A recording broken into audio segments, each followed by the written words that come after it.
my YouTube channel. Ayan guys, it's been a long time nung huli akong nag-upload.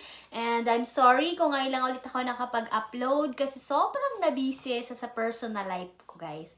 Guys, i-explain ko nga pala sa inyo ngayon kasi marami talagang nagtatanong sa akin neto sa mga comment section kung ano nga ba yung apps na ginagamit ko dito sa Japan para makapag-communicate sa iba't ibang Japanese. And kung ano yung ginagamit ko my everyday life para makasurvive dito sa Japan. So I hope guys, meron kayong matutunan or magustuhan nyo tong video na to. And kung bago ka lang sa aking channel, please don't forget to like, share, and subscribe. So tara, samahan nyo ako. So ayan, punta lang kayo sa App Store nyo. And then search nyo lang dito yung Google Translate. So, ayan, sinesearch ko lang yung Google. And then, nung tinype ko yung automatic na lumabas yung Google Translate. So, click lang natin. Pagkapasok nyo nga pala is, marami kayong pagpipilian na iba't ibang klaseng translator. Pero since ako, Google Translate talaga yung ginagamit ko.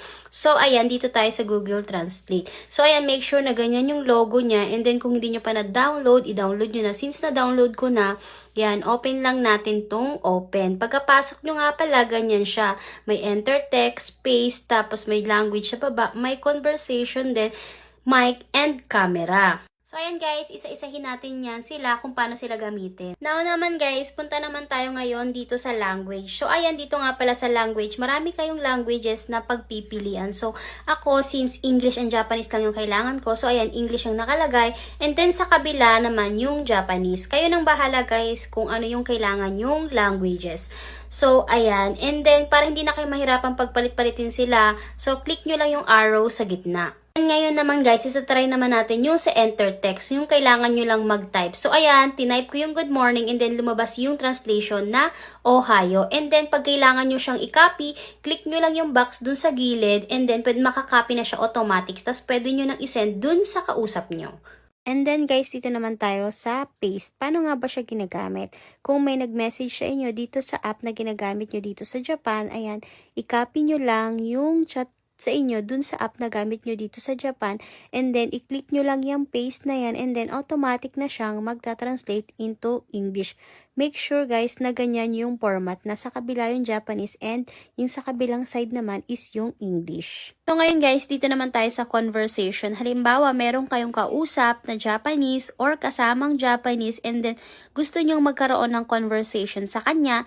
Ayan, i-click nyo lang tong conversation na to. And then, pagkapasok nyo dyan sa conversation na yan, meron kayong makikitang mic sa loob. I-click nyo lang yung mic dun sa English part. And then, pwede na kayong magsalita ng gusto nyong sabihin dun sa Japanese. And then, sa baba is automatic mag-translate siya into Japanese. Ganon din sa kanya guys. I-click nyo lang yung mic dun sa part na Japanese and then automatic yan na magta-translate kahit hindi nyo na pagpalitin yung languages. And then pag hindi kayo sure kung paano yung pronunciation, ayan, i-click nyo lang yung volume sign dun sa may Japanese side and then para maintindihan nyo at malaman nyo kung ano yung tamang pagkakapronounce into Japanese. So ngayon guys, sa pag-usapan naman natin is itong mic na color brown na nasa gitna. Kung halimbawa guys, hindi naman conversation yung pag-uusapan nyo, nung kausap mo is may gusto ka lang sabihin sa kanya into Japanese, pwedeng itong mic na to ang gamitin mo. Pagka-click mo ng mic na yan, pwede ka nang magsalita ng gusto mong sabihin sa kanya. So ayan, for example, nagsabi ako ng hello and then lumabas sa baba yung konnichiwa.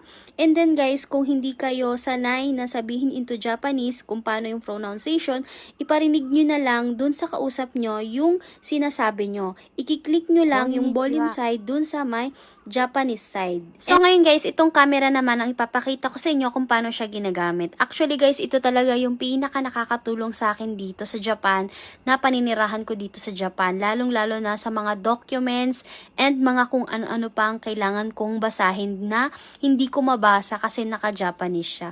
Talagang itong camera na to ang isa sa pinaka talagang masasabi ko nakatulong ko para makasurvive dito sa Japan. So ayan nga, papakita ko sa inyo kung paano nga siya ginagamit. So, itong camera na to guys, makakatulong talaga sa inyo to dito sa Japan. Lalong-lalo na kung may mga anak kayo or nasa work kayo na meron mga papers na hindi nyo mabasa kasi naka-Japanese. Ang gawin nyo guys, i-ready nyo lang yung papel na yon na naka-Japanese and then iharap nyo lang siya sa camera nyo. I-click nyo lang tong camera na to and then pagka-click nyo nga pala guys, ito yung lalabas.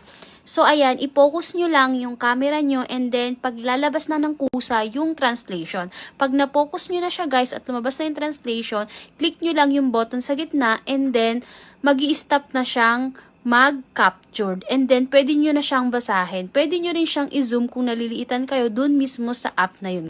So, ayan na nga guys. Ayan, I hope na-explain ko ng maayos and napakita ko sa inyo kung ano yung app na ginagamit ko dito sa Japan.